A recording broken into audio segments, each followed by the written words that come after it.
There is absolutely no mistaking where Ghostwire Tokyo takes place. LED billboards beam down from the tightly packed skyscrapers, torii gates sheathed by leafy trees pockmark the urban sprawl. A convenience store beckons to the player on every street corner, offering a bright jingle and a catalog of processed sweets. At last, after a decade spent in American suburbia with the Evil Within franchise, Tango Gameworks is returning to their beloved homefront. After watching a 20-minute gameplay demo of Ghostwire Tokyo at a recent preview event, I don't think the megacity has ever been rendered more accurately. You know, save for the marauding evil spirits and the psychedelic geysers of dark energy. In Tango's vision, the Japanese capital has gone to hell, but at least you can still pick up some plastic-wrapped onigiri before your next fight.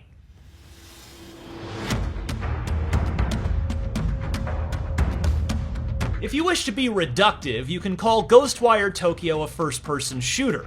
Our protagonist is a young man named Akito who wakes up one day to find that all of Tokyo's 14 million residents have gone missing. Even stranger, a voice emanates from deep within his soul. It's a spirit named KK who has taken up residence inside Akito's mortal shell, blessing him with the flickering magical powers that now pour from his fingertips. That's good news, because a cackling villain in a demonic Hanya mask has kidnapped his sister, setting Akito on a warpath to purify Tokyo, rescue his family, and hopefully obtain a better understanding of the eldritch corruption now coursing through the metropolis. You will accomplish these tasks by unloading payloads of supernatural damage towards the spectral, menacing visitors who've taken up residence around Tokyo. In The Evil Within, Sebastian Castellanos fought back against the beasties with conventional munitions. But in Ghostwire, our weapons have become a little more divine. From the opening minutes of the demo, it became clear that Tango did not put all of this work in their gorgeous cityscape for it to be simple window dressing. This is an open world game, and as such, I spent a lot of time watching Akito wander this gloomy, bereft Tokyo, one eye on his minimap, scarfing up a standard suite of side quests. He absorbed clouds of spirits from distant rooftops, he cleansed newly tainted torii gates, and yes, he purchased some lunch from a convenience store that seemed to be staffed exclusively by enchanted talking cats. In fact, much of Ghostwire Tokyo appears to be deeply steeped in Japanese folklore. I'll need to get my hands on the game to get a precise sense of the gameplay loop, but I did notice that upon entering a payphone, Akito was asked if he wanted to transfer his accumulated spirits into cash and experience points. Does that hint at a quasi-Dark Souls system? Only time will tell.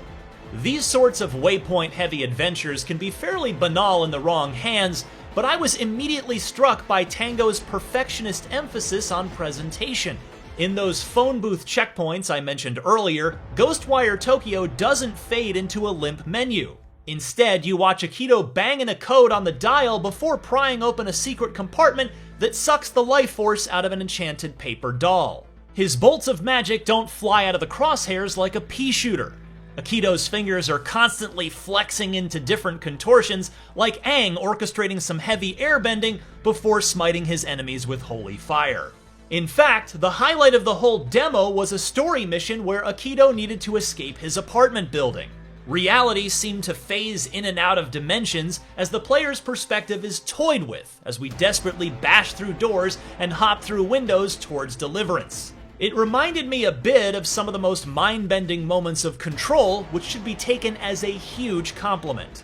Tango Gameworks is a studio that's shown a lot of promise over the last decade, and I think we've all been waiting to see if they can finally put it all together and fully actualize the flashes of greatness they demonstrated with the Evil Within series. With its mythic scope, open-world flourishes, and an arsenal of neat level design tricks, Ghostwire Tokyo appears on the cusp of something special. Let's just hope its ghost-busting can sustain itself over a full campaign. For more on Ghostwire Tokyo, check out the official reveal trailer and the story trailer, and for everything else in the world of gaming, stick with IGN.